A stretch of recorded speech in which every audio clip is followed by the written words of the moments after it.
Yo, how's it going? Welcome to my Mo Fernie channel and best wishes to everybody. Happy New Year coming 2024. Breaking news today, especially for people from the New York Knicks and the Toronto Raptors. Toronto Raptors, Masai Ujiri, and Bobby Webster had decided to make a trade, trading Raptors OG Anunoby and Precious Achua and Malachi Flint to the New York Knicks for RJ Barrett, Emmanuel Quickly, and a 2024 second round picks. And this is first reported by Adrian Ranowski from ESPN as well as Shams from The Athletics. So um, this is my analysis of why they made this trade and my analysis whether there's a trade for Knicks and Raptors. First of all, in summary, in conclusion, I think this is a great trade for both teams. It benefits both teams. And in particular, I'm very happy for the Toronto Raptors. They make the trade. Yet after yesterday lost to the Boston Celtics by 2 points, I think that Masai Ujiri from the Raptors and the executive and management have seen enough because this season has been very mediocre, very a lot of inconsistency, and at a record of like 12 and 19, um, I think Masai has seen enough, and there always have been rumors whether the Raptors are going to make a trade for trading OG and Nobi as well as Pascal Siakam. Now, personally, I would have loved to retain OG and sign him to a long-term deal with the Raptors because a player like him that is a lockdown defender that can shoot 3 and D and shoot 3 pointers and very low maintenance and doesn't ask like not a diva and it's hard to come by, not just for a few years, but for the entire like for many years. It's hard to find a lock 3 and D reliable players just such as OG. But I guess maybe the reason they decide to give up OG is perhaps maybe OG just want a bigger role somewhere else, and he's probably going to command at least 30 million plus per season, and maybe Masai just don't see the point of paying that much money for OG, and maybe OG is just not as happy in the Toronto rotation as being mentioned by a number of media resources. So that's why this trade is triggered. Now, why make a trade during December and not during the trading deadline, which is on February 7th on 2024 or February 8th, 2024? The reason is the longer you wait in the trading deadline, the harder and more desperate the Messiah has to give up trading for OG. As we remember from last year, he was trying to unload Fred from Fleet, but instead he retained him, let him play through the last season, and hoping that they will resign Fred Van Fleet to a free agent season. Instead, Houston Rockets outbid everybody and pay Fred Van Fleet 43 million per season. So we lost a starting point guard.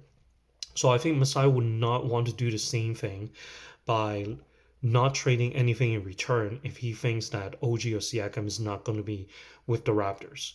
So trading now brings a lot of benefits. One, you're hoping that the new players will have more time to get accustomed to the coaching style by head coach Raptors Darko Rajakovic, as well as more time for the players to gel, and hopefully they might be on a winning streak, on a run, and maybe making a play-in tournament, finishing number 9, number 10 spot, even higher.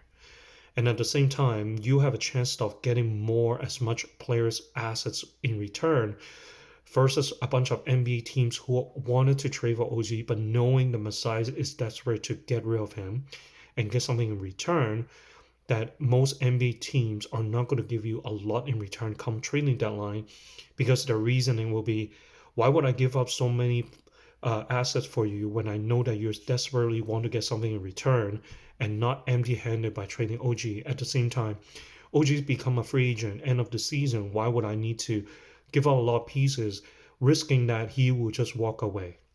So I think this is the right time for Masai and the Raptors to make this trade. Now, I think this is a great trade for the Raptors because we're getting a Canadian homeboy, RJ Barrett, which born and raised in Mississauga, which is like 45 minutes drive from downtown Toronto. So it's like a welcome home kind of feel to him. He's very good offensive, averaging 18.5 points a game and 4 rebounds, maybe 3+ assists a game. He's a lefty. He's pretty much like an OG, but not as good defensively, but he will be holding his own because you can't really replace such an elite defender, lockdown defender like OG. But RJ Barrett is not bad. He has size. He can hold up his own, and also the fact that um, he will be uh, in a contract that is lasting 3 more years, so we don't have to worry about him walking out. And he still have a lot of potential to grow. He's only 23 years old. So hopefully he will gel more aligned with his age with a 21-year-old Scotty Barnes. And probably Masai want to see, hey, can um, RJ Siakam and Scotty Barnes work together? If not, they're going to trade Siakam as well. Another piece I really like, Emmanuel quickly coming to the Raptors.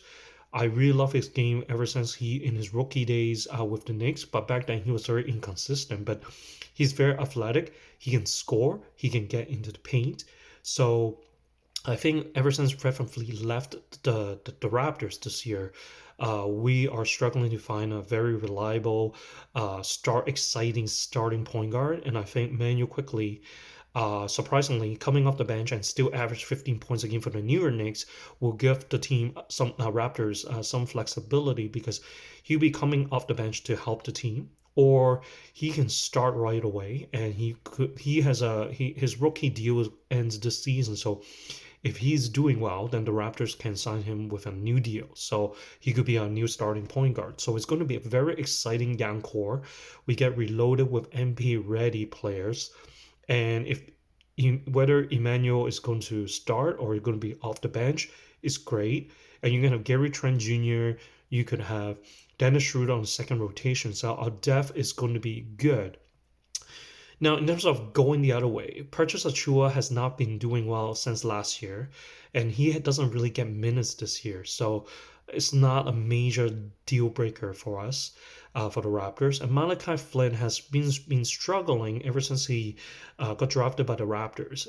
He's very passive as a point guard, doesn't really have flashy passing, doesn't have a reliable shot, and he didn't really get any minutes under Nick Nurse. And now with the new coach Darko, he finally gets some minutes, averaging like 12 to 15 minutes a game. But yet he's replaceable. So I don't think it's a big deal for the Raptors losing both Precious Achua and Malachi Flint.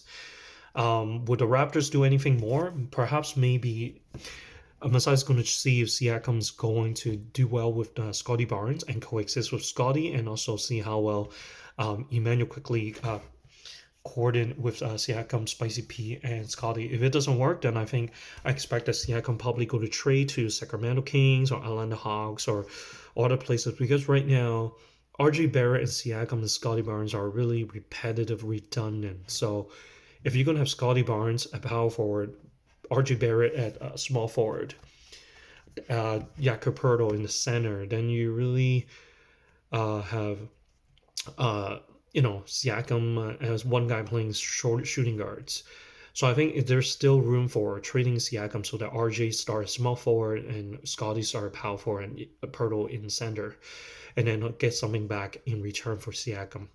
But we'll see from now. But this is definitely a good trade, and as a Raptor fan, I think it injects some new blood, and it's going to be exciting in the second half of the season. People are going to want to watch the rest of the season, and I would not be surprised if the Raptors are going on a winning streak and get back to a 500 level and trying to get into number 7, 8, 9, 10 playing in tournament spot. So this is a great trade for the Raptors, and let me know about your thoughts, whether in your opinion whether you like this trade or not. And now in terms of why the New York Knicks are doing this, maybe perhaps after they signed a long-term contract with the RJ Barrett and they realized that he's not the long-term not a long-term plan with the Knicks, and they want to get rid of his contract. And in return, they are going to stock up with OG with defense and rebound, lock down on the opponents for the playoffs, so that he can kind of like cover up on the smaller Jalen Brunson's defensive deficiency, and also help out Julius Randle.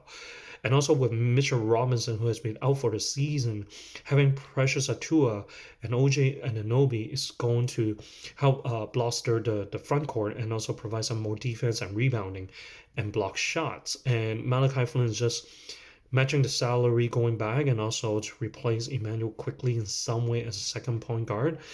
But I don't really think Flynn might stick around. He probably just like end off the bench or even get waived. Who knows?